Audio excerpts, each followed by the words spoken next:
Analysis. In Gaza crisis, Biden faces little pressure to rein in Israel. For now, Washington, October 12, Reuters. Despite Israeli bombardment that has brought Gaza to the brink of a humanitarian meltdown, U.S. President Joe Biden is facing little pressure at home to rein in Israel's military retaliation for an unprecedented attack by Palestinian Hamas militants.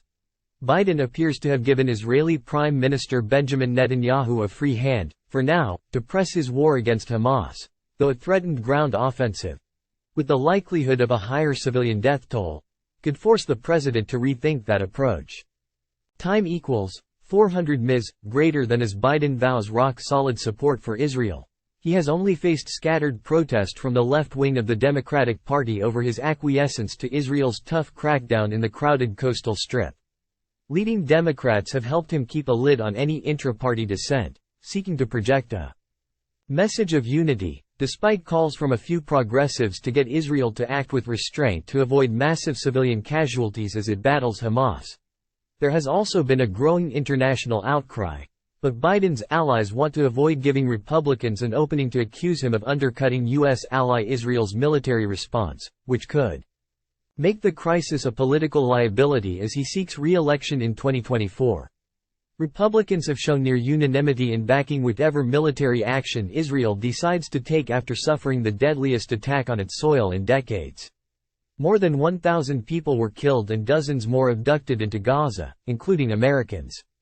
Time equals 400 ms, greater than graphic images and accounts of atrocities committed by Hamas gunmen in their rampage through Israeli towns on Saturday have so far confined criticism of Israel and Biden's approach to a relatively narrow segment of the American left. But with Israeli strikes on Gaza having killed more than 1,000 people, preparations underway for a ground invasion and Israeli leaders vowing to annihilate Hamas, those voices could easily get louder in the days to come. As Democratic leaders excoriate Hamas and pledge support for Israel, some have already injected carefully worded reminders of the need for Israel to abide by the laws of war. Time equals 400 ms, greater than, we are going to stand by Israel and make sure that we defend them and give them what they need to defend themselves, said U.S. Representative Gregory Meeks, the ranking Democrat on the House Foreign Relations Committee.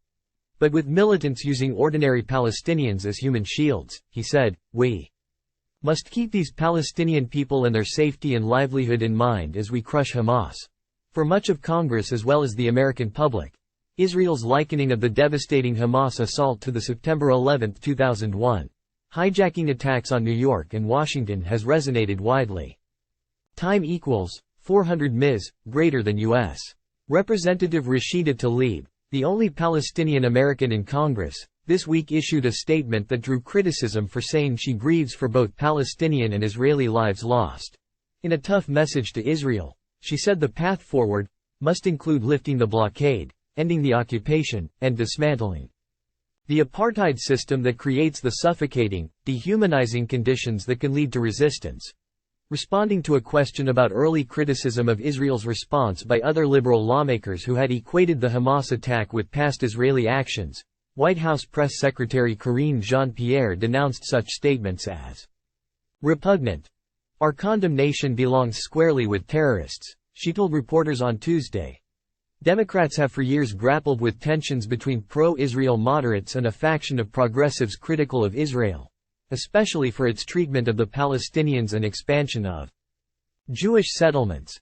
This year's push by Netanyahu's far-right government for a judicial overhaul opened Israel up to fresh criticism, with the White House and many lawmakers echoing Israeli protesters who called the proposed moves undemocratic. Though polls continue to show overwhelming sympathy for Israel among the overall U.S. public, a Gallup survey in March found that Democrats were slightly more favorable toward the Palestinians than Israel. Biden, an avowed lifelong friend of Israel, has pledged to provide Israel with all the assistance it needs. He has so far refrained from any explicit call for Israel to curb its response, the kind of statements that White Houses have typically made during previous crises. U.S. Secretary of State Antony Blinken edged the closest to such an appeal during a visit to Israel on Thursday when he said he hoped Israel, as a democracy, would take every possible precaution to avoid harming civilians. Israeli officials insist their forces try to minimize civilian casualties. A White House official said Biden's aides have privately discussed their concerns with Israeli counterparts. "We also recognize that they are being aggressive, and in these early hours they need to be aggressive," the official said. Since Saturday's attack, Israel has put Gaza, home to 2.3 million people, under total siege and launched a powerful bombing campaign that has destroyed entire neighborhoods. Biden, after keeping the intractable Israeli-Palestinian conflict at arm's length, now finds himself thrust into the middle of a major Middle East conflagration. He can ill afford to alienate pro-Israel voters ahead of next year's election.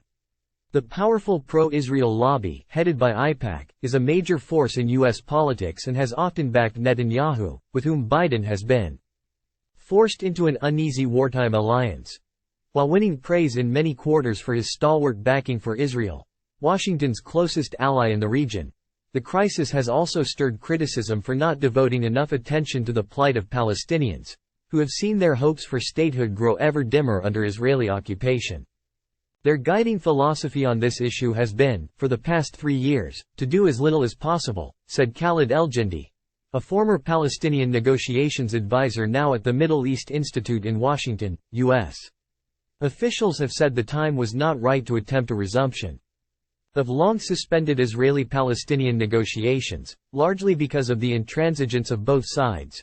Jeremy Ben-Ami, president of liberal advocacy group J Street, said the administration had made some efforts to address Palestinians' needs in recent normalization talks brokered between Israel and Saudi Arabia but had not gone far enough. There has been no broader vision or plan as to how to get at the underlying conflict that has now exploded in an unprecedented and unfathomable fashion of horror, he told Reuters.